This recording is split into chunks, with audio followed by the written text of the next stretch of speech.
guys? Welcome to my first ever podcast here at Jjif Knows.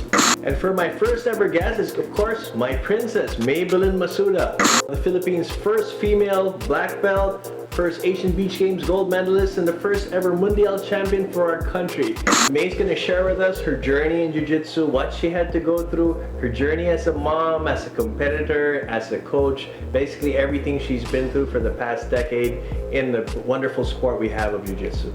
So anyway,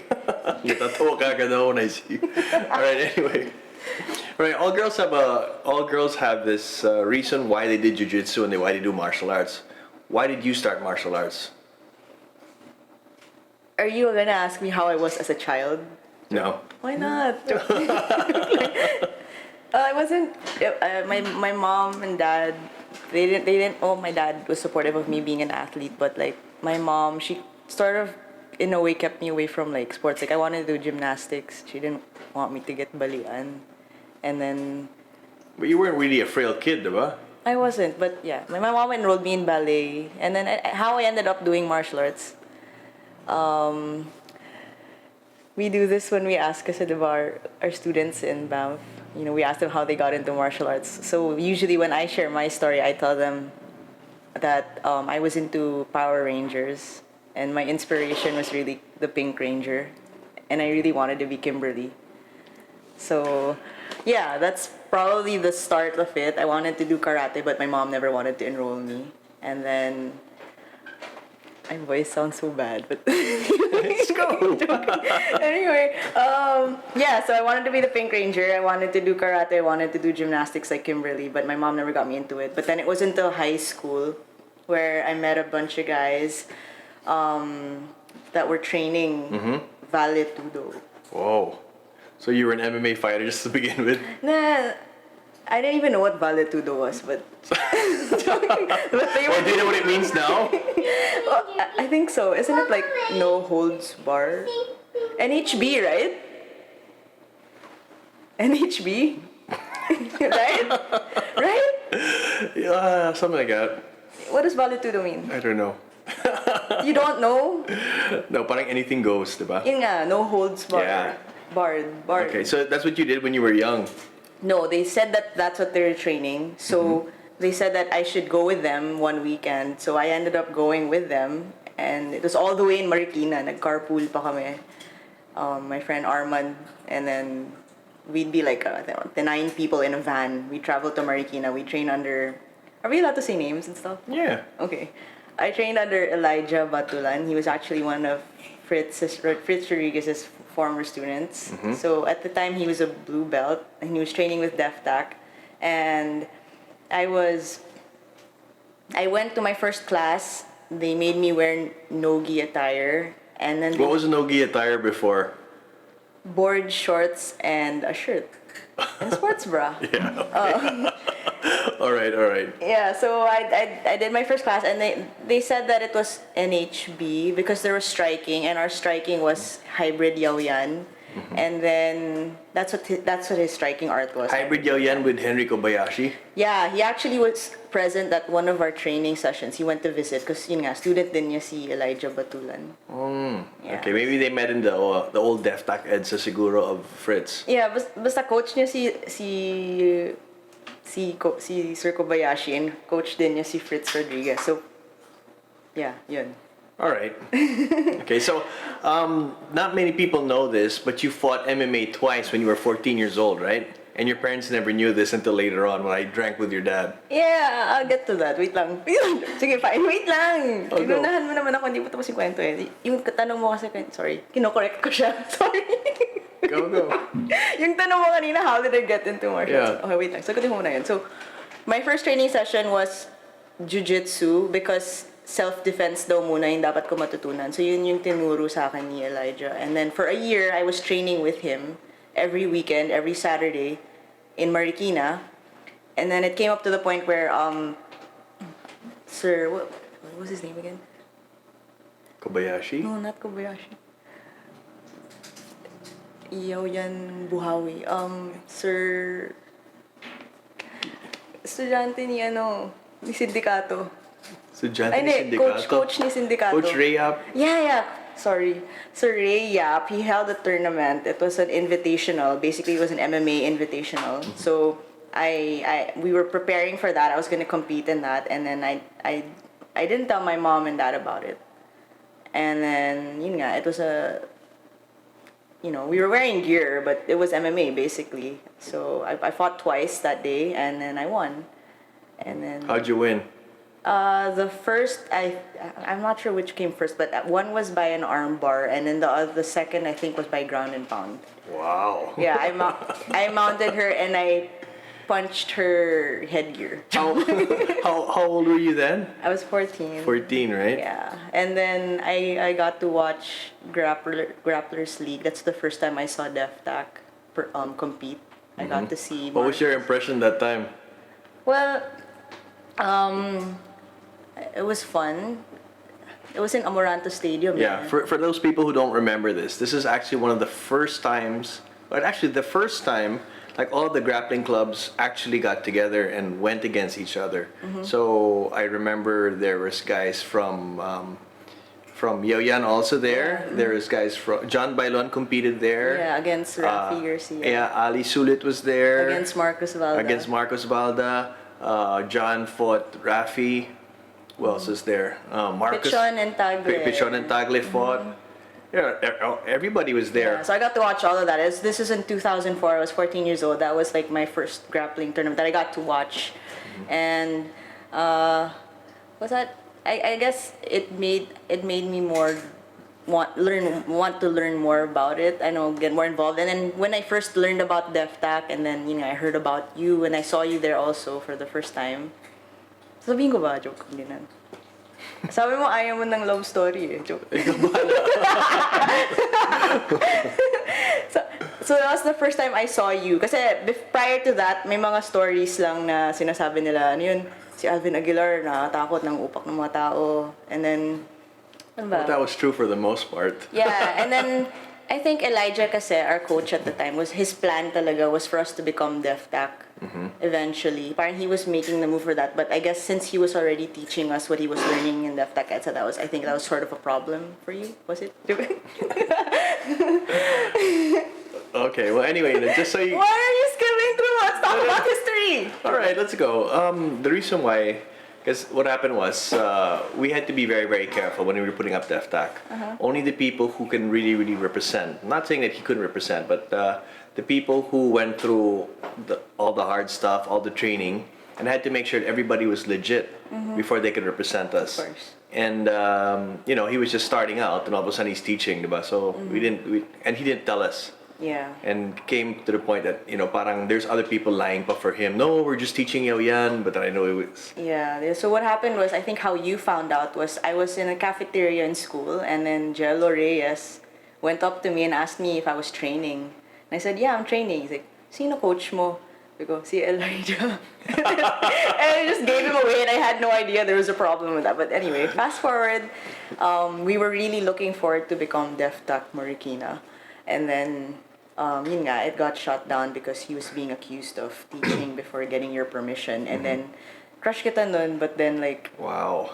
Yeah, Grapplers League, crush kita nun. And then, masungit ka. But I was young, so okay lang. Oh, no, you were like 14, huh? Yeah, and then... Yeah, it was... But then, like, yun nga, when we got disbanded right after that incident where you said that Elijah couldn't teach anymore, and basically that was the end of my martial arts training for that 1 year that I was doing that. So how'd you find your way back to DefTac then? Fast forward 4 years later, joke.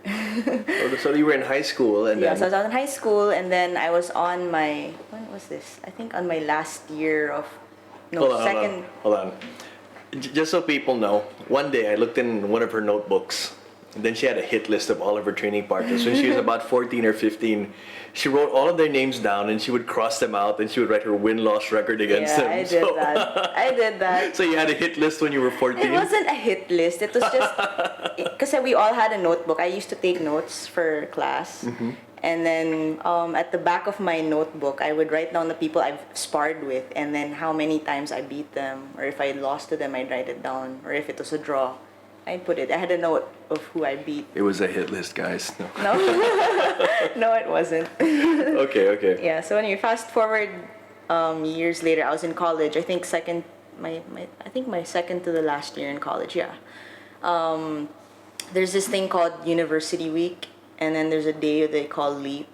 Okay. It's like you take instead of taking a regular class, you take a class that one of the orgs are sponsoring. So, Jiu-Jitsu was being offered, and since I had prior knowledge of it, and then my friends Joshua Pacheco and Ernest Gagto, they all wanted to do it. So I went with them, and then that's where I met Pichon Garcia again, and then Alan, and then Norman Go. I think he was the host of his org was the host of the event, so I was there, and then we basically got to roll with everybody. They taught a few drills. They taught a few techniques, and then they made us spar. So I got to roll with Pichon, and then he armbarred me, and I got to Pichon winning all the white belts. I know. But anyway, so I rolled with everybody. I rolled with a few guys, and I guess they noticed that I kind of knew what I was doing because I had prior training. So that's when, right after class, Norman went up to me and he said, "Hey, strong girl. It's like, you should train with us at DefTac." And I was like, yeah, okay. But like, I remember going back to like high school when Jello offered me to train with DefTac. Parang I took down the offer because they were saying na parang DefTac is taugama. It's frat. Tell share here what people would say about us. Yeah, they said that if you're a guy, you'd have to join the frat to be part of DefTac, and then they said that if you were a girl, then you'd have to have sex with all the members, and that's not true. Yeah, so it turned out not to be true. I eventually trained in DefTac Makati. That was in 2008. My first coach was Pichon and Carlo, Sila Mimig. I was training with Sila J, Attorney. Yeah, I remember that because what happened was before I got in there, everybody's raving, "Oh, you should see this new girl. She's really, really good. She's gonna be our next champion. You have to see her. She's small, but she's really good." Yeah, okay, whatever. Then I went inside and I saw you running around. I was like, uh-oh. Uh-oh. What do you mean? Joke. Yeah. I remember that day, sabi pa sa akin ni Pichon, "You have to prepare, our black belt is coming." Like, okay. and remember that because Pichon started getting mad at you. Why do you have to do this now when the black belt is there? I was rolling with Jupiter, and Jupiter, he was like spazzy white belt, and I was a spazzy white belt too, so Juvie was like really big, right? So I was rolling with him and he was going all out kasi nagpapakitang gilas din siya sa'yo. So lahat kami, di ba? So, napunit ba yung gi ko? Yeah, napunit yung pants mo, yeah. Oh. The black gi. Oh, my black gi. Yeah, the one made you look like a ninja. Yeah, I bought that in Squadron. Naabutan ko pa. Oh nga, na Squadron shop. Alright, okay. And then from there, we would always be training, and then you guys took care of LaSalle also, right? Yeah, so what happened? I'm trying to remember. So yeah, I trained with DefTac. I joined my first competition, my first in-house in a month. So I joined March, I think, or April. No, I joined in April. And then in April 20th, I think 20 days into my training, I joined the in-house Campeonato de DefTac de Jiu-Jitsu that was hosted by Papi. And then I fought against, who did I fight against? Taz. That was an exhibition match. I fought against a kid. I don't know what his name was. I don't know if he still trains, but he was a kid. Fought Taz Biagan. Yeah, but then you made me fight. You said you wanted me to roll some more, so I fought Taz. And then Bart also. Bart. I rolled with Bart. Yeah, we were all, I think we were all white belts. Yeah, so I sparred with Bart and Taz, and then I got my first bronze medal. Of course, after that, a month later in May. Are we gonna stop? Okay, sorry. So a month later, I did my first Pan Asian, and I remember seeing you a week before in Molokai, and then you told me that I should bring home my medal. Yeah. Yeah, and then And then when I went to compete, I eventually won both my matches. I had two matches, I think. I went against M. Matias and Angie Bartholomew. Wow, you still remember? Yeah, because they're my friends. I mean, yeah, I still, I remember, And then, uh, I remember that day though. We were all happy to, wow, we actually have a first girl champion. Yes, yes. Remember that? We were all proud of you and stuff. That was really, really good. You won by armbar, I remember that. yeah, armbar. Diba? Probably your only submission. Put your ass down. Yeah, you'd always do the side mount, like. With my ass up. Yeah. All right, anyway. Yeah, so what happened? So that right after we competed, you went up to me and you said, "It's my birthday party later. Make sure you..." Did you tell me to bring my medals? Yeah. Yeah, you did, and I did. I went to embassy with my medals. That was a blast though. That was the first time you saw how we partied though, yeah, right? that was the first. Oh, yeah, it was the first. Not the first time I went to party with you guys. It's an embassy yet, right? Yeah, that was my first time in embassy. Like, guys, I was fine, I'm not complaining, but I was a straight student in college. Like, I'd go to school, go home, go to school, go home, do my homework, go to class. I was always in front, sitting in front of the table.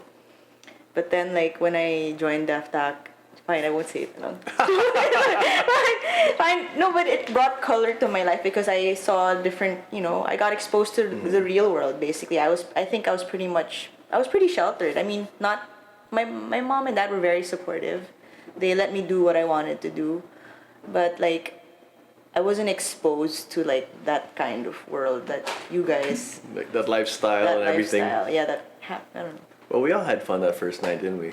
Yeah, that was my first time in embassy. I was in college. Do you remember your pictures then? Yeah, we were. Yeah.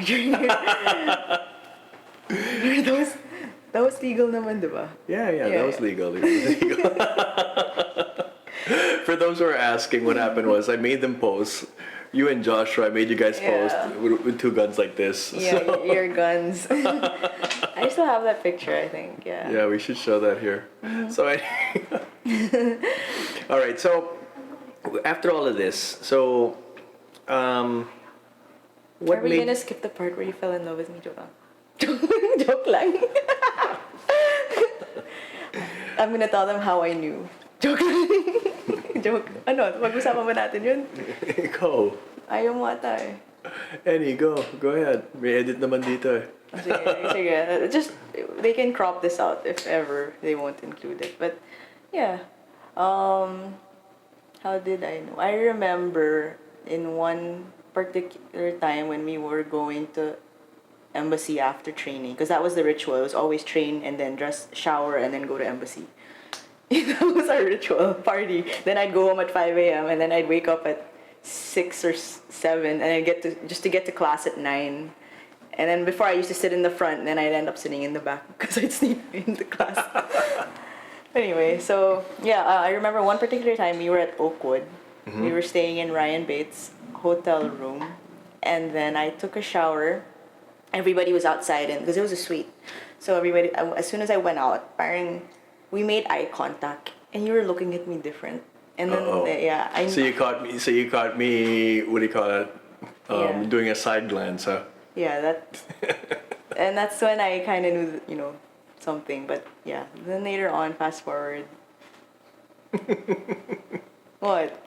Oh, there you go. Oh, one of our matchmakers was actually here a while ago. He's training here. He's actually the reason why we got together. Our matchmaker, yeah. Yeah. Yeah, how did that happen again? Yeah, I was going to go to training that evening, and then so I went home from LaSalle, and then I got a call from Garrick Nayo. and he told me that you were in school and that you didn't have anybody with you, and if I could keep you company. So. And that worked out perfectly, didn't it? Grabe, I drove back. Anyway. And we ended up hanging out in Green Place until morning. Yeah. Green Place. The Classic LaSalle place, no? buhay pa ba yun? Wala na. There's no Wala. more drinking places in LaSalle now. Oh my God. Sayang, no? Going to college. I know. It's not LaSalle anymore, diba? Anyway. Okay, let's go back to the other stuff. Let's go back to Jiu-Jitsu. All right, so What? okay, just the normal question, like, what made you think you could, get good at this? If you what made you decide to take it to the next level, go to the U.S., go training there and everything? It's your fault. Just kidding.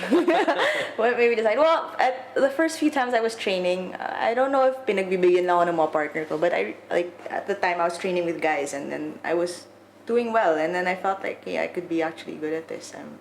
I'm getting the moves down because I can't dance, I can't really play an instrument na, wow, wala akong talent eh. Like, I did basketball, but then yeah, okay, whatever. Shut up. Yeah. Okay, you release here, just so people know. Just so people know, I played basketball in grade 6. And they taught me how to shoot from my pocket. Like this. Because I was small and I had to jump. Girls are allowed to jump, right? Of course, even guys are supposed to jump. So it was so easy to block you. May nagsabi kasi parang dapat dito daw, tapos ganun. Yeah, sa'yo dito yung release mo eh. So Dito, I just put my hand up, nasusubol ka. Susubol ka. Anyway, back to Jiu-Jitsu. What are we talking about? So anyway. Yeah, so I was, like I said, I found something that I was actually potentially good at. Like, I was beating people, I was getting the moves down, and I was doing well in training, and my coaches were commending me for it. So I guess that was the start of it. And then for me to actually go as far as traveling abroad, like going to the US to compete in the Worlds, that was something you decided for me. Oh no, because my dad had an aversion to traveling. Like, he told me pa that time that he goes, is she good? And I had to tell him, no, she's fucking really good. Are you sure? Yes. I don't want her going back with no teeth and a broken nose. I had to explain to him, no, it's Jiu-Jitsu, it's not ganyan, diba? Mm-hmm. Do you remember that? Yeah, you picked me. There was I think it was Milenio, yung bagyo. And it was around this time, and then we got stranded in Taft. And then we ended up hanging out in Zeus, and then we went to my mom and dad's club, La Memoire.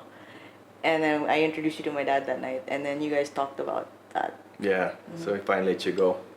Like, when we were in the States, when you got there, what was the first thing you noticed? What was different from there and here? Well, the first thing I noticed is there were actually girls that you could train with. Mm-hmm. And I don't know, pretty much the same. I mean, like, Pinoys are really good at Jiu-Jitsu. I mean, I can't compare the talent. No, well, not just the talent, like what the academies look like, the vibe. Oh my gosh. Well, it depends where you go. Like, no, we've seen the shittiest gyms. Okay, Yeah. just so you guys know, May and I went to a gym before. It was a really, really small gym. There's a baby crying his head off. Oh yeah. He was the baby of the head instructor. The whole time you couldn't hear him talk, and this baby was just crying and crying and crying. Remember that? Yeah, I remember that. Oh my god! And then finally, the instructor tells his wife, "Why'd you fucking do something?" Well, at the time, kasi, diba, we were still, I'm not dissing Gracie Baja, but at the time we were Gracie Baja. And then, like, no offense to Gracie Baja, but like in the US, they're pretty scattered. There's so, like, they have that term. Are we allowed to say it? No. There's just a lot of them. Yeah, there's just a lot. So, it's kind of like, am I gonna say it? Go. They call it it's not even McDojo. Not all. Not all are McDojo. It's just okay. Gracie Baja can be a McDojo because all the world champions came from there. Of course. Mm-hmm. Maybe in sense like McDonald's in the sense that there's a lot There's of a lot. branches. Yeah, exactly. That's what I meant. Mm-hmm. There. Yeah. So, okay. So, okay. So what was the difference there? So you saw that. Remember, I made you spar with one of the Brown belts with the collie ears. Yeah. Who was my size. Mm-hmm. The level, yeah. I did well. Yeah, you actually did really well against him. So, do you remember the first time we went to Salos? Yeah, I do. Of course I do. So what was that like? Oh my god. So I didn't get to train with a regular class. I went on the first time I went was for an open mat. Mm-hmm. And like we had no idea that there was politics involved. Like we were Gracie Baja at the time and we went to University of Jiu-Jitsu. They were Gracie Humayta. So I walked in my hot pink greasy baha, pink gear. And all the girls were looking at you. All the guys were staring you down. No, the first thing that happened, I sat down. I went to the nearest girl, introduced myself because I wanted to meet them, and it was Bia and Carol. They were there. Bia Mesquita. Yeah. I mean, they were nice to me. Of They course. were very nice. Yeah, very nice. They were very nice. They've always been very nice to me. I got to train with them with Leticia, but a guy came up to me in the middle of class. Well, not in open mat. He came up to me and he said, aren't you aware that, Gracie Baja is like our rival team?" And I'm like, "No, I didn't know." I had to be honest, right? I'm like, Yeah. I didn't know. And then apparently you weren't allowed to wear pink or colored gis to the academy. Yeah, Sal was pretty strict that time. Yeah, you can only wear blue or white gis. I'll just share a story when I went inside there. So I was training there with Salo and stuff. Then, on the mat, we had Cron Gracie, we had Fredson Alves, we had Lovato, we had Justin Rader. A lot of the who's who were there. Zach Maxwell was there. Who else was there? I can remember. Kid Peligro was there. Yeah. Remember? Everybody. Even Hickson was there. Gracie. Even and Hickson Cron. Gracie was there, yeah. And who was that? Who was that UFC fighter that was there? Oh, shit. Sanchez. Diego Sanchez was even there as well. It was a who's who. And then when we were training, every partner you have is really, really good and everything, diba? So, me being the typical Pinoy, I go back to the next training session late, about 5 minutes. So they're all running around there. They're all running around. And I'm like, okay, I just went in. Then Saulo goes, wait, what are you doing? I'm just gonna join in. You're a black belt and you're late. Sit over there. So he makes me sit in the other mat by myself. Yeah, and So- I was waiting in the house, and you just told me the story when you got home, and you lost your mole. Yeah, because I got my ass kicked there every day. And that was really what toughened me up, though. We really got messed up there. Everybody was just so good. And that's what, forced us to level up, right? And these are the things that I guess we have to go through if you want to go to the next level. A lot of people are scared of this kind of training. They want the easy way out. There's no secret to getting better. It's getting out of your comfort zone and just, going for it. Always looking for someone who's better, who can give more to you. And that's what you did as well that time, remember? Out of my comfort zone, yeah. Very out of our comfort zone. Diba? We didn't know anybody. And the vibe there wasn't like here, like when you train, what do? We're laughing, we're talking to our friends, and then there. Tell them how it is. Oh my gosh, it's not. I mean, I won't say it's scary, but basically it's strict, and there's it involves a lot of discipline. Like you walk in, you can't be late. You have to set a good example. Of course, that's important, and you form up. Yeah, and then it was funny when I was late. Also, was people were talking to me in between. Yeah, they were trying to show you what Sensei was teaching. And then somebody goes, "No, don't talk to him." And then nobody wanted to talk to me after. Yeah, you're like a little kid. Sit in the corner. Yeah, that's basically what happened. But that was one of the best training events I've had. Well, not that I'm minamalit ko yung ibang mga gyms that we've been to, but like training, Grabe, Uni JJ is It was crazy, man. something else. It's Sanjay was there also, of course. Diba? Talagang, you wow. really get pushed past your limits. I remember breaking grips with all these guys. It's almost impossible to break their grips. Then all of a sudden, oh, thank God, I'm going to be partnered up with a girl. And then after it's Leticia pala. And Leticia has crazy grips also. I was like, She's like water. yeah, I mean. So Leticia Ribeiro, by the way, is like one of the greatest female competitors of all time. Diba? So it's really crazy. Morango was also training there at the same time. yeah. Both of them, it was... Everybody was still there. It was still Gracie Humayta. Hoyler was there also. You got a year later.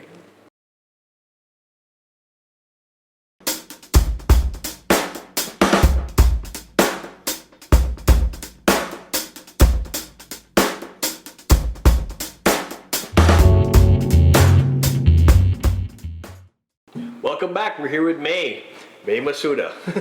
All right, Princess, what are you doing? Don't touch that. You gave yourself applause. Anyway. I just wanted to hear that. Okay. All right. So the question here was, Tell us about your regimen, your training regimen for the first mundials that you entered. Listen to you. Joke. No, I guess because I started in 2008 and then I went for the mundials a year later. So all that time I was just training every day, and then eventually I think come November, 6 months prior to the mundials, you had me do wrestling at WAP, and I think wrestling played a very important role because that 2 points count, that first 2 points, initial 2 points counts for a lot, and it can determine where the match goes. How come a lot of jiu-jitsu guys don't like wrestling? You know why? Because training is so hard. And if if you have a weak not a weak mind, but like if you're not up for it, like it's really tough. Like it's not something for the faint-hearted. Yeah, wrestling is really, really hard, right? So what you used to say, you had a love-hate relationship with wrestling? Yeah, I did. Every time I wake up in the morning for wrestling, I'd cry. Papakit ako ng stairs, papuntang WAP, umiiyak na ako. Kasi mahirap talaga. So that's the respect people have to give wrestlers, because a lot of people think, it's just wrestling. Wrestling is wrestling. Wrestling is like the most elite sport there is. Like I don't think there's anything tougher than it. Mm-hmm. Maybe American football, but I don't know. Yeah, wrestling is different. So another thing is if you notice, when you do wrestling, when you go back to jiu-jitsu, sometimes jiu-jitsu is a little bit slower. It is. Right? Because of the pace, you gotta keep going. You don't stop moving. Like if you're gonna compare, let's say I've done a black belt match, a 10-minute jiu-jitsu black belt match compared to a 6-minute 2-round wrestling match. Man, first 3 minutes you're just gone already. You're just so dead tired because it's the intensity, the pace. It's so fast. And you can't rest for like 1 or 2 You seconds. can't stop moving. In jiu-jitsu, you can stall. Kahit yeah. paano you can still May stall. daya. Right? Yeah, may daya, but ito wala, di ba? Yeah. So, okay, what else aside from wrestling? I mean, what did you do differently? I mean, describe did you focus on? You know what I did. Why are you asking I want you to share, so you can share with everybody. I don't know. What did I do? What did you make me do? Tell them what you made me do. No, I want to see if you remember. Well, first was, you made me do wrestling, and then we started training twice a day. Mm-hmm. When I was a white belt, we didn't focus much on playing guard. It was more of just, taking down and getting the pass, and then and basically being able to control in the positions that you're getting. And then I remember you never wanted me to submit, or we did train submissions, but at the competition you told me, like right before the comp, you just said, whatever you do, don't go for any submissions. No, don't go for that arm bar. Whatever, no. Because I was scared, because May would always try to be a finisher, and sometimes she would have the mount, and then she'd be there comfortable in the mount, and after that she'd go for an armbar and lose it, and the person would get on top. Then you had the risk of being passed. There'd be times that you had the person's back, then you go for the arm right away and just banana. Remember?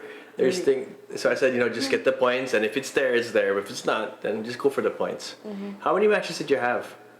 I think I had 3. 3 matches, right? Was it 3? Yeah, it was 3. And then Caio Terra, what did Caio Terra say to you? My first match was against Caio Terra's mom. And he was there in her corner. He was coaching her, and he was really nice. He was very nice. He's always been very nice. Oh yeah, Caio's cool. It's funny though when he was here. It's okay if you beat my brother, but you beat my mother. Yeah. Her name was Claudia. Yeah. Yeah, she was very nice. I remember you guys hugged and talked after the match. Yeah. She hugged me because she said she was happy that I won because she lost to the eventual gold medalist. Yeah, right. And she was. Kudos to her. She was a mom, and she was.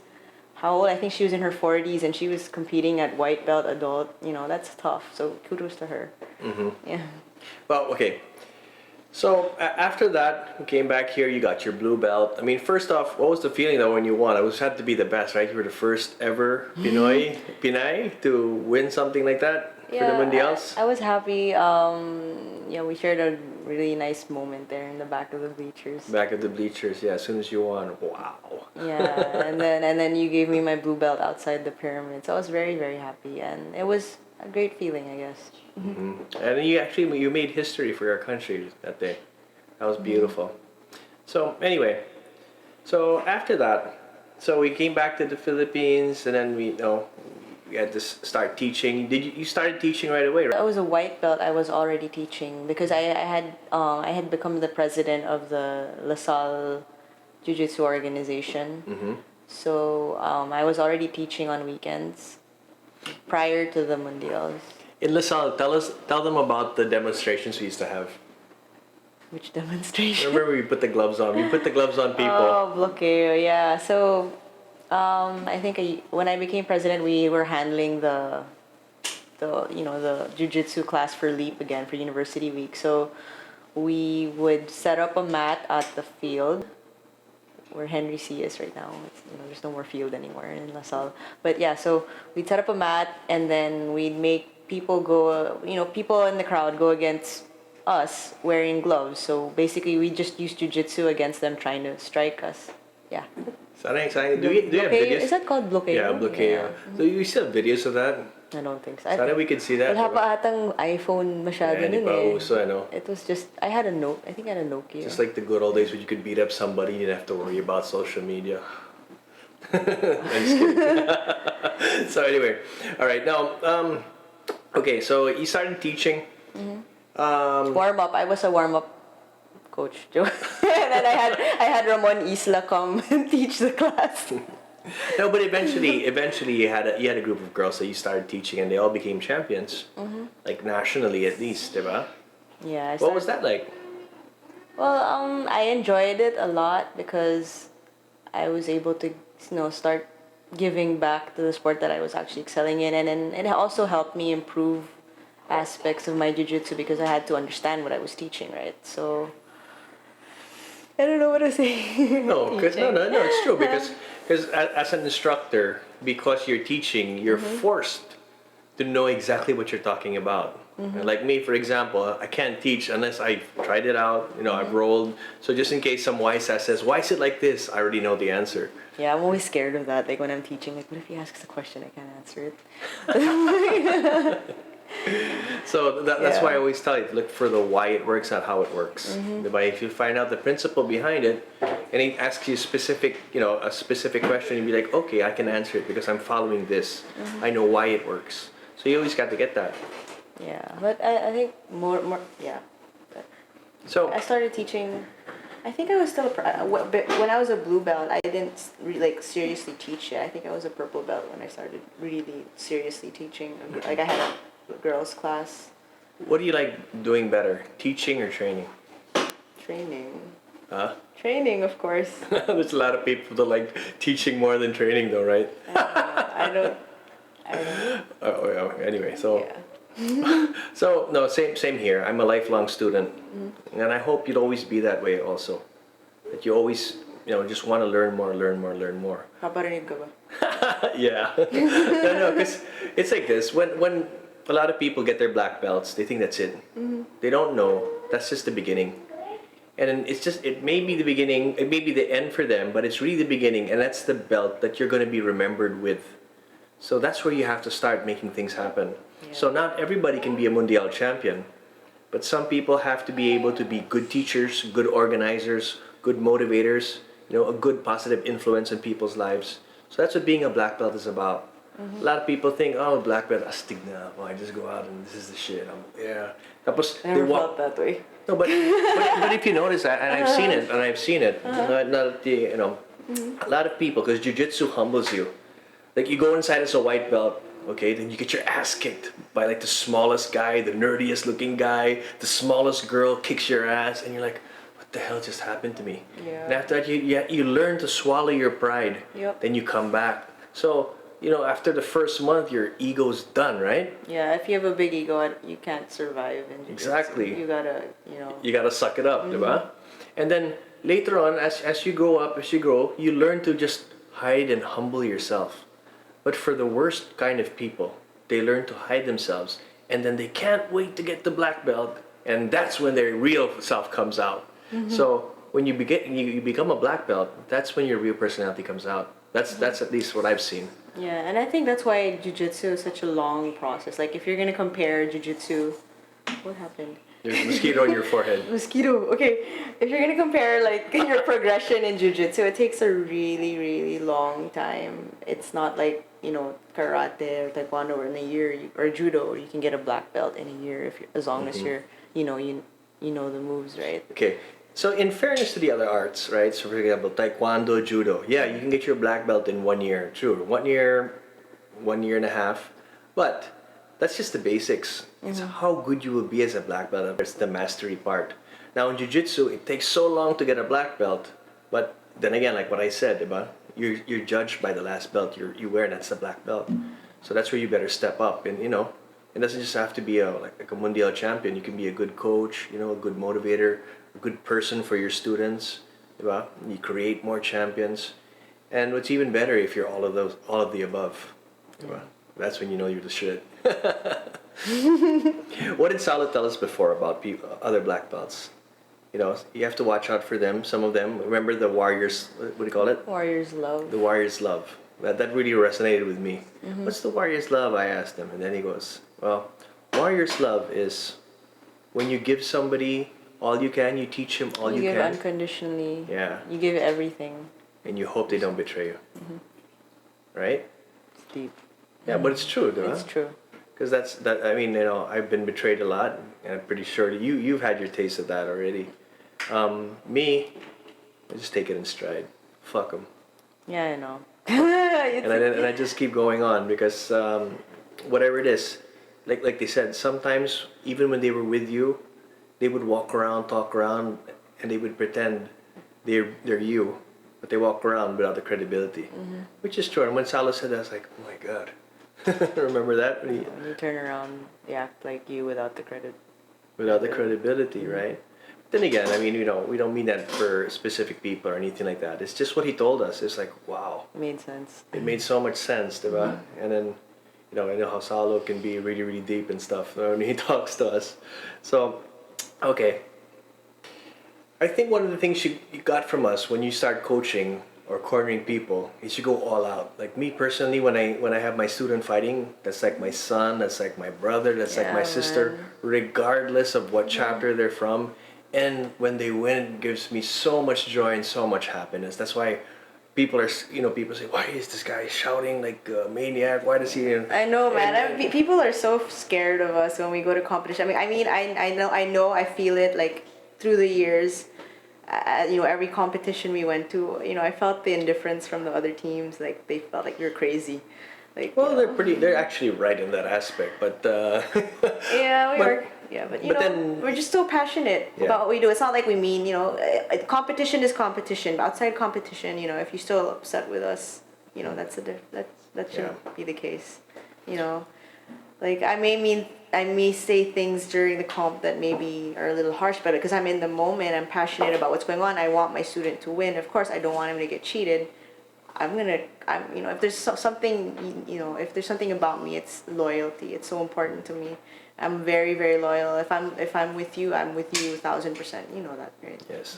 Likewise, that's the way we are with our students, and I think that's a formula that's been working for us for about 27 years. Is it? For you, 27 years. 27 years. Yeah.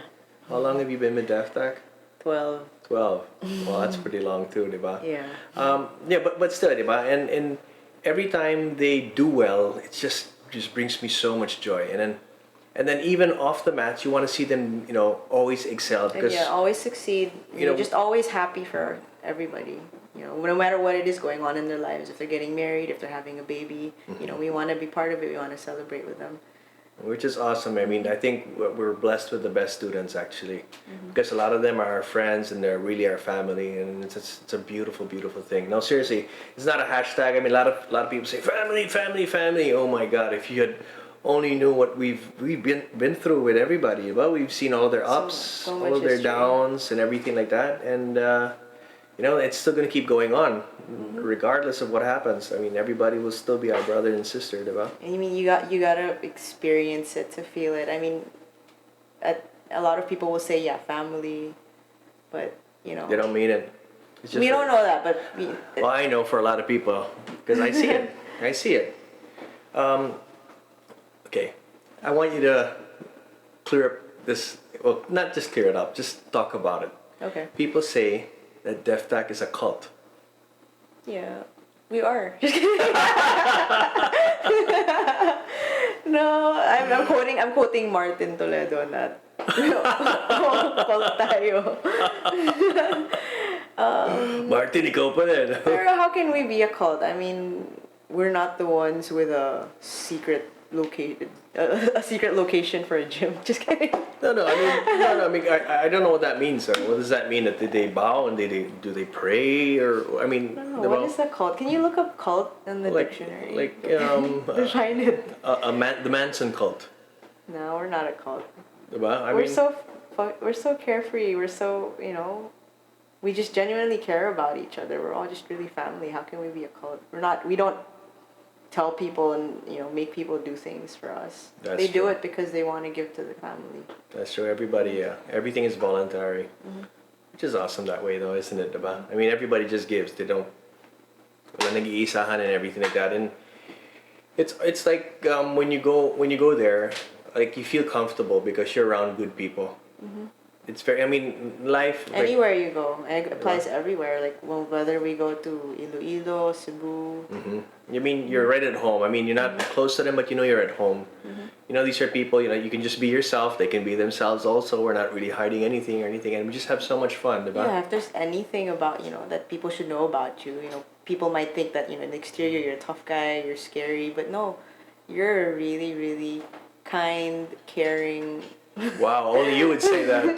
No, you are. You're very compassionate and you really take care of everybody around you. And that's something that I know a lot of our students really love about you. Wow. No, I mean, that kind of stuff comes voluntarily because, what do you call it? It comes from the heart because, I really do care about everybody else around us. So anyway, enough about us. Okay, let's talk about this. You were the first Asian Beach Games gold medalist, but this almost didn't happen.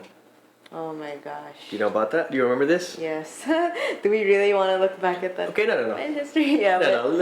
I'll start the story, and after that, okay. So I went to PSC one day, and they said, you know what? There's going to be Jiu-Jitsu in the Asian Beach Games. What do you think about it? I go, wow, seriously? That's awesome. We'll put in our guys, whatever, bring the best so we win right away. Has the Philippines ever won anything in the Asian Beach Games? No. Okay, let me see the list of who's going. These guys can't even win nationally. Okay, so what happened was they, since the Jiu-Jitsu didn't have an NSA, they put it under wrestling. So let's make it juicy. Let's just say the names. No. we chose. We chose so initially, the best. It was me and John, you and Annie. Yeah. Right? Okay. Continue to start from there. So I guess from the top again. Just kidding. So the real story there. How did Jiu-Jitsu, the JJIF, start in the Philippines? So it was a demo sport. Was it a demo sport? No, it was an actual sport in 2014 for the Asian Beach Games. And they had approached Stephen Camphouse to come up with a lineup. And the guys he had placed were his students. I mean, of course, if you're placed in charge, you want to put your guys. But the thing is, you're putting up people out there who are going to represent the country. So you want to make sure that you're sending the people who are actually competing and winning locally to represent the country. So I think the problem there was he chose his students and they weren't They weren't exactly that competitive that time. Yeah. So it was. I guess just like any instructor, he'll do that. But then we're from different. Different orientations. Me, say you're the best. You're representing our country. One of the greatest honors you can have is to go out and represent your country. Yeah, and I think people should know that you just really want to send the best. It's not you're not confined to your biases. You're not confined. You're not. You want to send the best, and that's all that. Yeah, that's why we picked John, Annie, you. I was supposed to be the fourth one. I was training like anything. Yeah. And then you had to cut weight, and then. Yeah, I was so stupid. I cut weight about 15 pounds in a week, training really, really hard, being a shade over 30. And then what happened was I tore everything in my knee. So that sucked. I really wish I could have, you know, it was one of my regrets. I wish I could have won the same Asian Beach Games gold with you guys. Yeah, that would have been awesome. Diba? Then again, But it was still fun, and we had a great time with John. with and John, Annie. yeah. They were. John and Annie were awesome there to be with in Thailand. Me and John had a good drink as usual. Yeah. That was beautiful. That was a beautiful experience. Tell us, remember your last fight was it against Vietnam? Yeah, Vietnam. It was Tell me against- about that fight. Man, those athletes, they're, you know, when you're competing against other countries, they're just on a different level. They're just so gung-ho. They're just so passionate. They just really want to bring honor to their countries by winning. So you can really feel their strength, and you know how they won't stop moving. They just keep going. They keep pushing. Even when they're in a bad position, they'll turn you over with everything they have. Yeah. It's like they're carrying their whole country's pushing them behind them. It's exactly how I felt also when I was competing. Do you remember? I think you had side mount or a mount, and this girl did this ridiculous bridge like this. Yeah. It was like this. Her body did this, and then May just flew off. There was no way you could have. I was like, wow. And then when you were choking this girl, she didn't want to give up. She wasn't gonna tap. Yeah, she'd rather Yeah. go to sleep and then tap, right? And then after that, when you won in the finals, that was a beautiful celebration, though, right? The first Filipina Asian Beach Games gold medalist, the first ever for the Philippines. That must have been an awesome feeling, right? Yeah, that was something else. That had such a good celebration, but they had all these big wigs go Yeah, up and they there. got. I think the best part of it was when, you know, they play the national anthem Oh, and you that was see your beautiful. flag. Yeah, and then of course, you know, people watching, they were so happy for you. They were praising you. It was nice. Remember the whole day we would listen to all sorts of other national anthems, then all of a sudden, dun, dun, dun, dun. Yeah. Diba? That was something else. And then they gave you these. They gave you all these funny. What did they give you? They gave you a lot of stuff, right? You had flowers, a Yeah, doll, a and then a doll. medal, right? Who was the chef de mission that time? Was it Richard? Richard. Yeah, Gomez. Richard Gomez, Mayor Richard. Yeah, ba? All right, so that was good. Good. It was a good experience. memories. Yeah, diba? And Annie won right after you, and Annie just steamrolled through everybody also as well, diba? So it was both of you. And I remember watching the interview. Both of you and Annie were in tears. Yeah, we were so crying. happy. We're like that, diba? And I was like, oh, thank God she won, diba? It was beautiful, beautiful. Thank God you chose us. Yeah. Because they weren't on the list, we weren't on the list. Can you imagine you guys weren't? And you imagine you guys weren't on the list. We weren't on the list. Well, that's People should know that we weren't on the list. Yeah. Well, in Philippine sports, as everybody knows, there's a lot of politics. The reason for that is there are a lot of people in Philippine sports who shouldn't just be there. They're just there for a position. They're just there for money, or they're just there for their ego. All right. Most of the time, people know who these people are. Most of the time, people also know who's really legit and who's really there for it, because they're really sports-minded people. So that's where the clash happens. And, you know, sometimes we become the victims of these things, you know. I've been a victim of that also. You have, everybody has. And you know what happened, though? What was really sad is she became the first Asian Beach Games gold medalist for the Philippines, and the next year, she was taken out. Just like that, right? All of a sudden, boom. Yeah, well, we tried to fix it. Like, Yeah, but they just blocked you. like the POC was gonna sponsor my. Yeah, I but- think this was 2016. And you just got blocked and said, boom, Yeah. sorry, that's it. But she's the, you know, she got the exhibition. I actually sent my application. They were set. I was set to fly already, and then they just said, nope, she's not part of the team. Yeah, no, sorry. But then, in spite of the fact that 2 entries per weight division Yeah, we're allowed. was allowed. Well, you know, these kind of things happen in Philippine sports all the time. And, like, you know, if you've seen me go through so many setbacks in my life, and you know what happens? I just come back stronger, right? And you did. So that's just part of the story. Diba? So, from there, a couple of years after that, that's when you were blessed with a Yali girl, right? Yeah. So how was that like? You were training while you were pregnant. Nabablanko ako. I was actually, kailan ba? That was 2016. We went to Japan. It was gonna be your first time competing in the Asian Jiu-Jitsu Championship, and you got your first gold. How was that? Just kidding. Ako na tanong. How was that? That was one of the best days. Imagine winning in Jiu-Jitsu in Japan, where it all started, in front of you, in front of all the students. Because a lot of people say, "Oh, I never saw him fight. Whatever, he's just a street fighter. He does this." Yeah, you get a lot of hate on your YouTube. Yeah. Why doesn't he fight in the yours? Yeah, why do I fight this? I fought more times than all of these guys combined. And just during my time, there was just no cameras, and we didn't fight for money. We fought for pride, so I could go home and say, "Yes, I'm a bad motherfucker." That's basically it. But fighting in Japan, that was beautiful, diba? And I could not lose because I had all of you guys behind me. There's no fucking way I was gonna lose. There's no fucking way. And the guy tried to injure you, but oh yeah, like on my last match, so I beat. I was ahead in points already, and then I raised my hand. It's like, yeah. All of a sudden, this guy gets me in an ankle lock and tries to tear my foot off. I was like, puta. Where the whole team stood up. Yeah. Well, I was gonna beat his ass, but then I remembered what happened to my late brother and friend Paul Akasaka. He said in Japan, if you punch first, you go to jail. But jail's nice. Yeah, that's what he said. He said jail is nice in Japan. You get to eat good food. All right, so like my late brother and friend, Paul Akasaka said, food in a Japanese jail is sobrang sarap, sashimi and everything like that. But syempre, I didn't want to find out, diba? And then as soon as I was gonna really hit that guy, because diba, I couldn't believe he tried to snap my ankle. Na the time was out. I saw everybody going, stop. Yeah, diba? So yun. Yeah.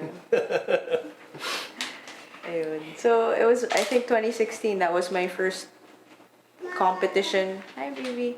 That was my first So nice. Okay, so nice, baby. Go there first. Okay. That was my first competition as a brown belt. Mm-hmm. Like, you had unofficially promoted me like a month before the competition. So I fought at brown belt, and I think the problem at the time, I think it was the first and last time I competed as a brown belt, because we were so focused on your training, and you know how you are when you're focused on your training. You're in the zone. You want to make sure that you perform well, so your attention to everything else is much less. So Yeah. I think my training suffered in the process. So True. yeah, we didn't get to. I didn't work get on the you. result. Yeah, Yeah. and I also had to go up a weight division because there was no one in my division. Yeah, like that's the thing when I train for something, like whether it's a fight or a competition. Yeah, you're in the zone. I didn't drink for 6 months, and that's Yeah, you didn't drink. You were training twice a day. yeah. Insane. You're focused. Like, it's something I wish I could do when I'm competing for a competition. Well, it's something you're gonna have to do pretty soon. All right. He's So- forcing me. Just kidding. We had the inclusion of UWW, had UWW grappling. So this is now a regular sport along with freestyle wrestling and Greco-Roman.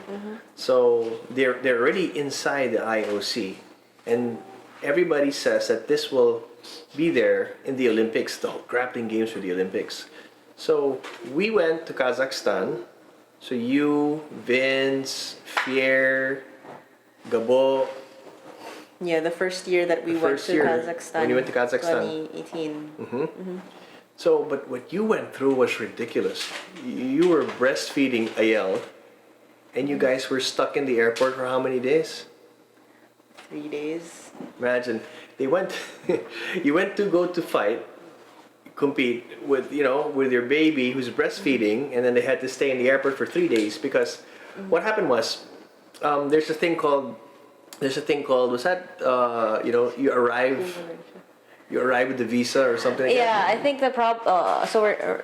With the Hong Kong airport, Yeah. Okay. they didn't allow you guys, they didn't understand what you guys meant. Going to Kazakhstan, Filipinos have to be. Basically, we didn't have a visa on hand because what we were promised was a visa on arrival. But the thing is, the Philippine passport holder cannot leave the country unless they have that visa. But because, they had told us that we were going to get a visa upon arrival, it was a matter of us convincing the ground crew on each airport we were passing by that we were going to receive a visa upon arrival. But so we got through the Philippines, they let us on the plane. But when we got to Hong Kong and we were going to get it on Astana Air, the ground crew refused to let us. You guys had to rebook like how many times? I remember. So many, like we had to rebook. We did China Air, then Astana, and then the problem was the flights were on different days. So that's why we had to wait and sleep at the airport. And you know what really sucked is because we're given a budget by the PSC. And after that, every time you rebook, there's another fee, Yeah. there's another fee, there's another fee, there's another fee. No, but this was at a time though where we were running on our, right? The first time. Oh yeah, this was our own funds. Yeah, this was our own fund. Yeah, so funding. it was even harder, It diba? was heavy in the pockets. It was hard because the ground crew in Hong Kong, they were ruthless. They didn't care if I had a yell, if I was crying to get on the plane, because I kept telling them, we were athletes, we need to get to Kazakhstan, we're going to get visas on arrival. They didn't want to believe us. What saved us is when we booked the flight on Aeroflot, which is a Russian airline, right? I was so scared because Alvin always says that like when you're on Aeroflot, their planes just fall out of the Well, sky. in the 80s, their planes just used to drop out of the sky. Yeah. And after that, I was like, oh my God. Then you said, well, what do you call it? Me, the guys, and your daughter are going to be flying Aeroflot. I go, no, Yeah. wait. So I researched, oh my gosh, Aeroflot's like 5-star now. It was the best. I don't know. Tell us about your experience in Aeroflot now. Aeroflot, man, I recommend flying on Aeroflot if you get the chance. It's really nice. The food was so good. The stewards seats. are nice. The seats are really wide. There's so much space. And yeah, it was. I mean, it was we were lucky that we booked on Aeroflot because the ground crew was Russian, or there was Russian passengers getting on the plane. So they were able to translate the paper that we had that none of the other ground crew could understand. So they were able to explain to the ground crew that we were going to get a visa upon arrival. Wow. Yeah, because I was here. I went to, apparently there's no Kazakhstan embassy here. So I had to go to a place that says, what was it? It was like a satellite office. I don't know. A consul or satellite office. I forgot what it was. Yeah. And then I had to explain to them. And then the thing was, okay, the first thing they said was, you guys have to go to Indonesia first, get a visa there. And it's like, they can't go to Indonesia, they're in Hong Kong. So it's a good thing everything worked out. So when we got to Kazakhstan, We went, like as soon as we arrived, one of our guys, I think Anton already had to go compete. Because we were supposed to arrive 3 days earlier so we could rest and acclimatize, but we didn't have that. As soon as we arrived, we had to compete. So I think our guys could have done better, the juniors. But we had to sleep in one airport, in the airport 2 nights. yeah. And this is Ayel was sleeping in the stroller in the airport. And this is the And World we couldn't Championship. shower. We couldn't shower. So did you feel fresh? So okay, all right. We were all there in Kazakhstan. Well, I followed. Where was I? How come I had to follow You there? were in Japan for Asian Open. Oh yeah, Japan for Asian Open, and I had to be in the next stag year, party of Brother Irwin. Yeah. Okay, so there. Okay, so I get there. It's your time to compete. Now, right before she competed in her first match, she's breastfeeding. So all the competitors are warming up. All the other girls are like, really focused. They're doing their jump rope. They're May sitting down there breastfeeding Hale like this. Yeah. And they go, Masuda. Okay, Masuda, Philippines. Then, whoop, she goes up. Well, I don't even think about it. It's just something I had to do. It's no big. Tell me about that. Well, I guess when I became, because becoming a mom was always something I wanted to be. I think I was as young as, even younger than 18 years old. When I had got my first boyfriend, I wanted to have kids. I wanted to get married and I wanted to have kids. It's just like my calling. I don't know. It's something I wanted to do. And then when I finally had Ayel, she became top priority. And yeah, and you brought Ayel everywhere. She brought Ayel up the Great Wall of China. several towers, you know. Yeah, you went up there, baby. Yeah. So anyway, so after your fight, remember, after your fight, you get a yell back, breastfeed again. It was nothing. I mean, it's just something that was just second. No, it was nature to me. It was natural to me, just to do my job. And I wanted to breastfeed for as long as she wanted to breastfeed, and I wanted her to breastfeed exclusively. So yeah, Ayel never had to drink from a bottle. Yeah, that's true, no? You never drank from a bottle, no? Well, you know, I can attest to that. You're a very, very good mother. I mean, talagang no yaya, no nothing. It's all you. Even to this day, it's all And you. Well, just by default, pretty much you. I think you've only changed Ayel's diaper once. Thank God I only won. Oh gosh, how would you subject me to that? No, okay. Okay. I forgot. I completely skipped this over. After you gave birth, you fought the #1 ranked female black belt in the world. Not the one. It was a while. It was a while. Right? No, because Yeah. I gave birth. That was your first match. Your comeback after you gave birth. 7 months, I think. Yeah. No, a year. A year. A year. I got my black belt first. A year and a half. Yeah, so it wasn't a fresh. I mean. But my experience while I was pregnant, if you want to talk about that, if I was training, Yeah, tell the pregnant moms, because I see Alex. Yeah. Alex didn't stop training until the day she gave birth, and then it seems like you did the same thing. No, I didn't. Huh? I have to be honest. When I was pregnant with Ayel, I didn't. I had an aversion to the smell of sweat. Some people have it, some people don't, but I can name so many girls on the team who have gone through with training, even competing, without knowing they were pregnant, and still winning and doing well. And like the prime example of that is like Alex. Alex Lee, she went through both her pregnancy. She was training all the way up to the point where she was about to give birth, where she was already 6 cm, and she just had to, let the baby out. Kira and Xander out. Yeah. I mean, Our godsons. that's something I wanted to do, but I tried to. I think up to 6 months. I remember watching you. You were training the whole time. I was training up to 6 months, and then like for a while I tapered off. Like I was just joining you in the mat, but I wasn't really training. What do you want to say to all the pregnant moms who are doing jiu-jitsu? Find an OB-GYN who will support your decision to train, because I've heard of moms who could not train while they were pregnant because they did not get clearance from their OB. So find an OB who will clear you, and I guarantee that it is safe. My problem was I just didn't like the smell of sweat when I was pregnant. It just In the wrong sport, my God. Yeah. Okay, so let's talk about our US trip. Which one? Okay, the last one, 2019, before all of this happened. So we were able to go to how many gyms, how many states? And 21. I don't know. I lost track, but we went everywhere. We went to 3. We went everywhere. It was East Coast, West Coast. Yeah, we went to all the gyms that we could possibly go to that we went to, so you guys get good training and everything. So, what do you think the Brazilians and the Brazilians have that they always come up with world champions? Why are we different from them? What's the difference? Well, first is they've been doing jiu-jitsu for like more than over 100 years. 100 years, yeah. I mean, yeah, he was 90. Yeah, over 100 years. So that's basically ingrained in their blood, because they've been doing it for so long. So that's their advantage, and there's just so many of them practicing it. It's part of their culture already.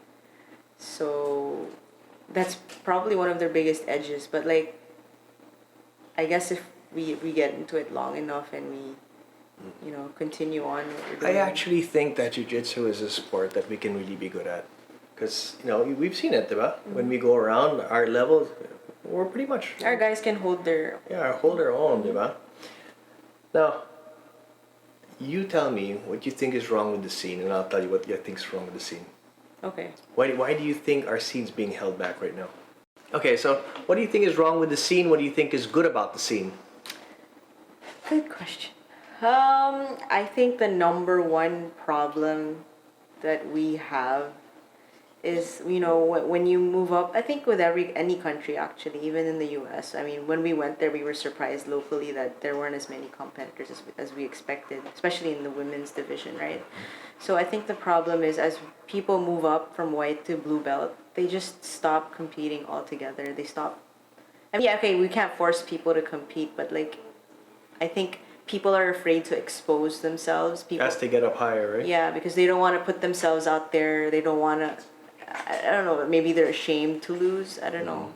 I think that's a really huge hindrance because as soon as you get to purple belt, brown belt, black belt, nobody's competing anymore. No one wants to put themselves out there to compete. No one wants to, you know, to lose to someone. I don't know. I don't know if that's the problem, but like for example, when Claudia Duval was here in the Philippines for the first IBJJF, and I was a black belt, and there's no other black belt in the Philippines, and she was here visiting. I mean, I was hesitant at first, but then you, along with some of our other teammates, told me that when else are you gonna go against a high level The black number belt? she was number one in the world there, diba? Yeah, she's still number one. She's an excellent, and she's really nice. Yeah, she's really nice. I saw her. I She's saw her sweet. and you talking to each other when we went to the States and competed. She actually goes to every state and every competition, right? That's the thing with IBJJF. When you're a black belt, you gotta get your personal points to make so You that can you qualify. qualify to compete in the mundials, and that's why we were there. So like going back to Claudia, wait, what were we talking about? Sorry, Yeah, brain about fart. her being nice. No, before And that. you fought her, remember? Yeah, about going back to the scene here. So I mean, the odds were stacked against me. She was weight class heavier. She wasn't in my weight division. She's very decorated. She competes everywhere. She's a referee. So much. So I mean, I didn't. The odds were stacked against me, but I took that chance anyway, and I competed because I wanted the opportunity to. I wanted to take that opportunity to roll with her to see what it feels like. I think the problem here in the Philippines now is people are afraid to get exposed, and it's an ego problem. And I think it started that culture started when there was that movement in the Philippine Jiu-Jitsu, whatever what's their team again? The Jiu-Jitsu. Yeah, with the RP, Yeah, the RP team. I think that's where the Cold War sort of started, where they weren't the ones winning locally, but they're the ones being chosen to represent. And then when we were, And then from there, that's when that's when people didn't want to go out there like, oh, I'm just going to compete in these tournaments with the JJIF because I don't have to compete here anymore. that kind of thing. So, all right. Yeah, I agree with you in the first part. A lot of people are still scared because of the ego, diba? I talked about that a while ago. That people, when they join jiu-jitsu, they have no ego because they get smashed every time. But then at purple belt, brown belt, black belt, that's when their ego, their real self, starts to come out. They can't be fake nice anymore. Jiu-jitsu has that fake nice thing. Hey, what's up? Hey, my brother, what's up? Yeah, hello, my friend, and that kind of thing. Yeah. But then, deep down, like, hey, fuck that motherfucker, But that's the thing. I think we have to get over that very, very fast. I mean, that happens not only to other teams, but our team as well. So we have to identify that, because if we want to go forward as a country, it has to be the way. And another thing also, the way I see it is, a lot of people, because they watch YouTube, they think, oh, that's the way I gotta play, that's the way I gotta, they're trying to do berimbolos, but they don't even know how to do, a basic guard, diba? They're always trying to do this, but they haven't done this. And they're always trying to emulate, and then because they keep emulating, they don't understand the game. That's why they come up, and when they come up in the competition, it's like, wow, what the fuck are you doing? I mean, that's just, diba? It's terrible. Without understanding the fundamentals and the basics, there's no solid foundation. Yeah, that's the core of because jiu-jitsu. they're just trying to copy someone else's move and trying to incorporate it in their game. And not understanding why it works, or diba? How to make it work, yeah, I know how to, but they don't understand why. What is the principles behind it? And that's what people have to understand when they do jiu-jitsu. It's not a thing that I just copy it from YouTube, or I see this guy do this, or I have to, fix my hair like him, or when I win I gotta go that kind of thing, diba? I mean, diba? I wish us Filipinos would have our own identity, because we're smarter. We've been through so much, as a country, and even as people, I think that another problem is that we don't promote ourselves enough. I think that we look to other places, to other people, and instead of highlighting what we have here, promoting, our own, we're bringing in. I mean, it helps to bring other people from other countries, but then I think that we're not doing enough for the people who are coming from. Yeah, true.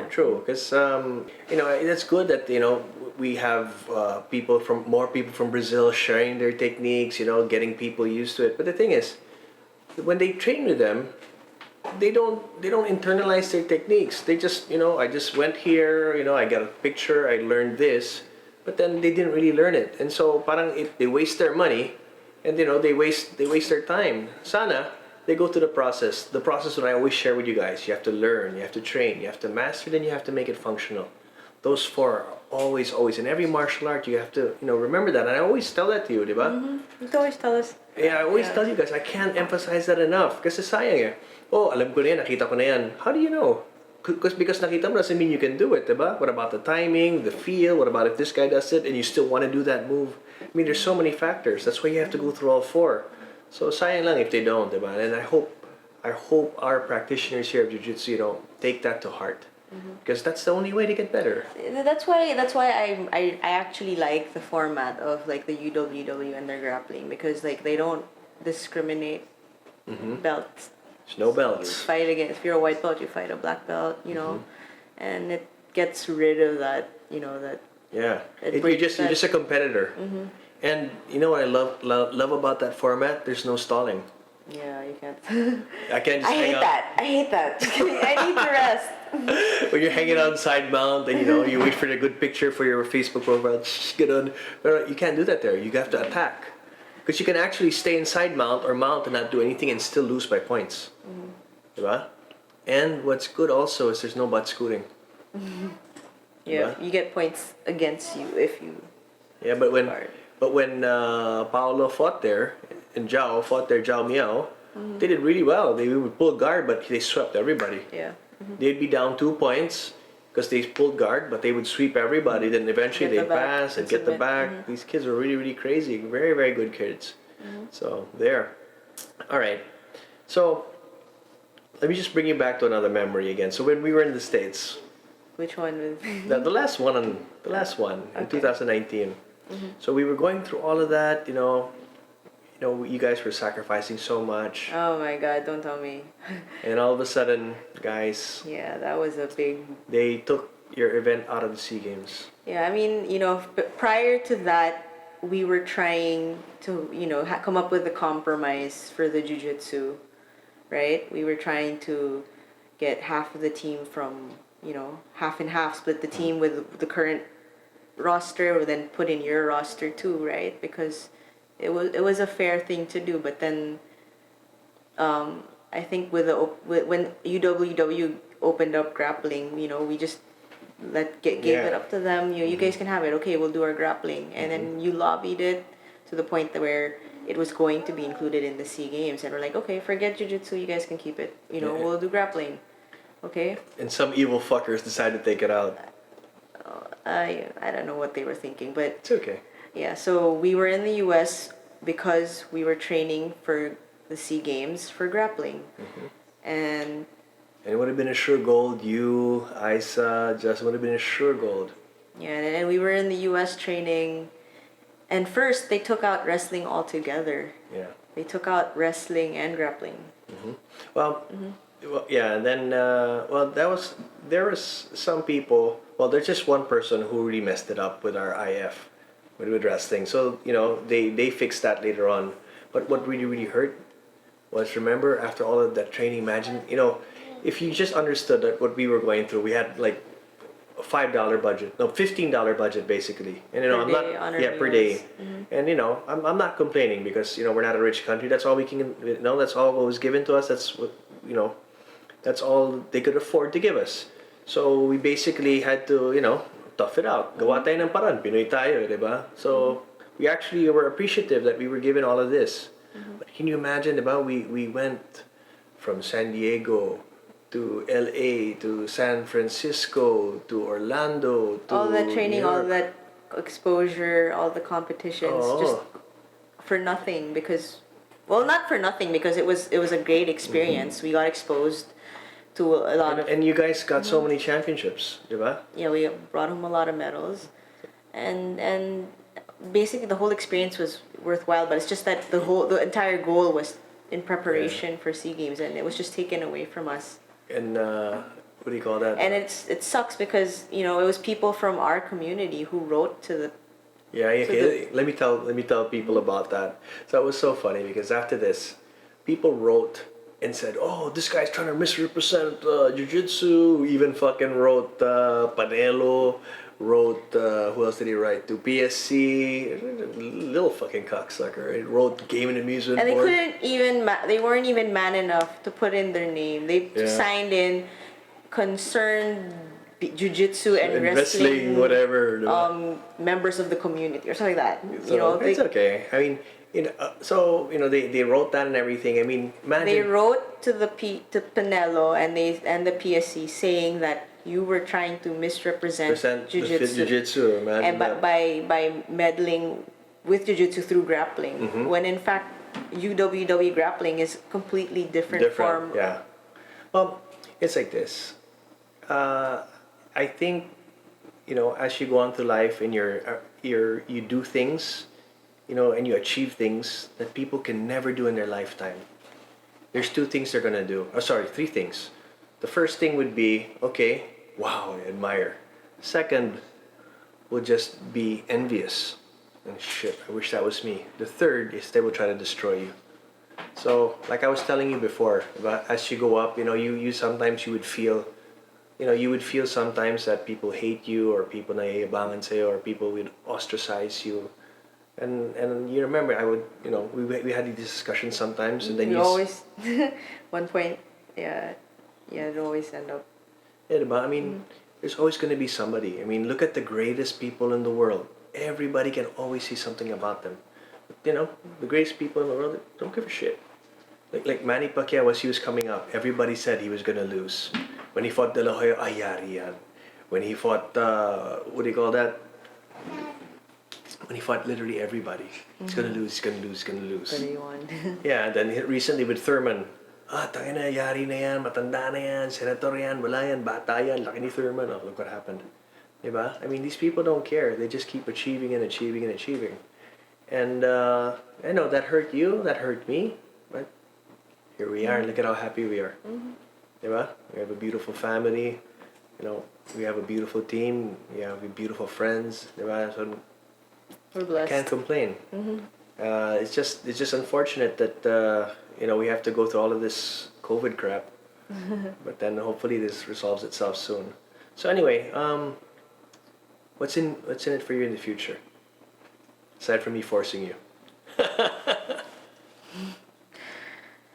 I don't know, like I'm at this point in my life where I think it's still worth a shot to go compete as a black belt because I haven't exactly tried enough. You know, I think that I can still. It's hard kasi training, but you know, I want to focus all my attention on raising good kids. You know, making sure that they grow up to be good human beings, not commies. Just kidding. I just want to say that May is an awesome mom to my three sons and to our daughter. Grabe. I can't say enough. You know, she organizes the house, fixes up the house, takes care of their food, pretty much everything. You know, from the movie nights to drilling them in math to, you know, applause. Oh,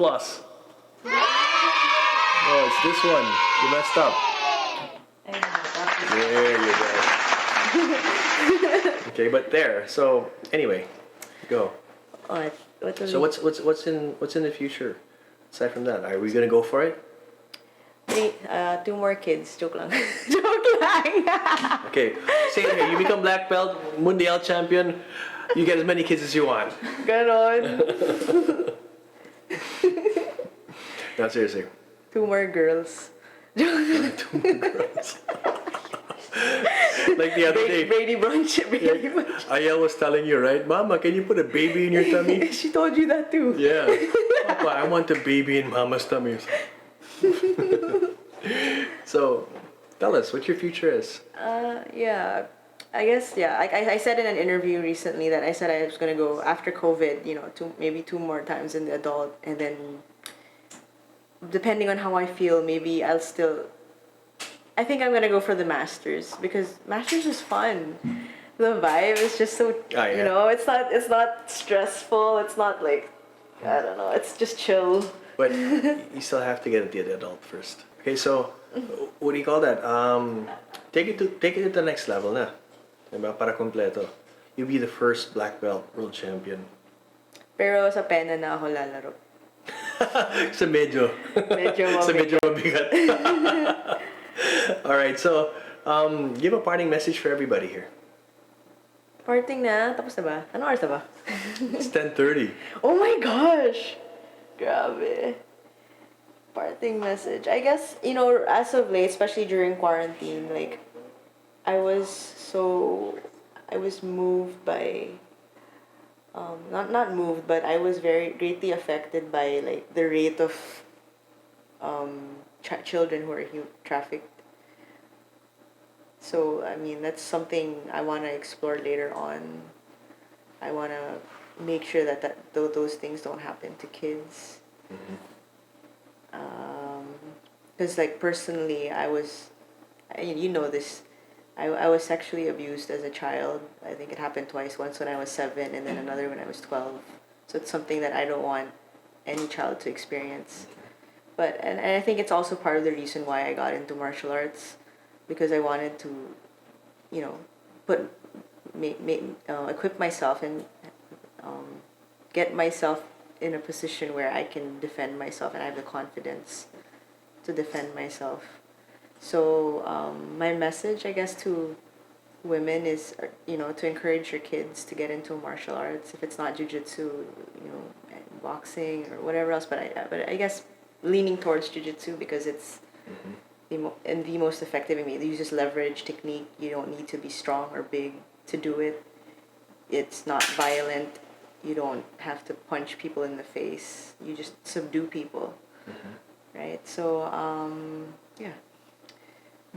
After when this COVID thing is done, enroll your kids in a gym. If you can enroll yourself in a gym too, get yourself in the gym.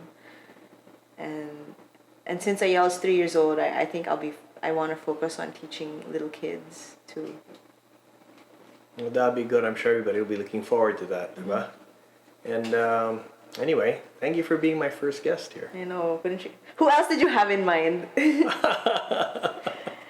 Well, anyway, thank you very much. And thank you for sharing a lot of stuff that, at least we got to share stuff that we went through. I mean, diba? And hopefully... I don't know.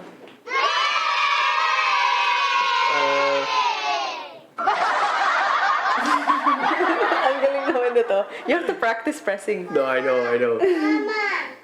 Wow, you drew on your head. Wow, everybody's head. Everybody, wow. Grabe. And then, all right, so thank you once again. Thank you, guys. Hey, guys, thank you very much for watching my first podcast here at Chief Knows. By the way, tell me in the comment section who you guys want me to interview, and whoever gets the most likes, I'll make sure to bring them over here. Thank you very much, guys.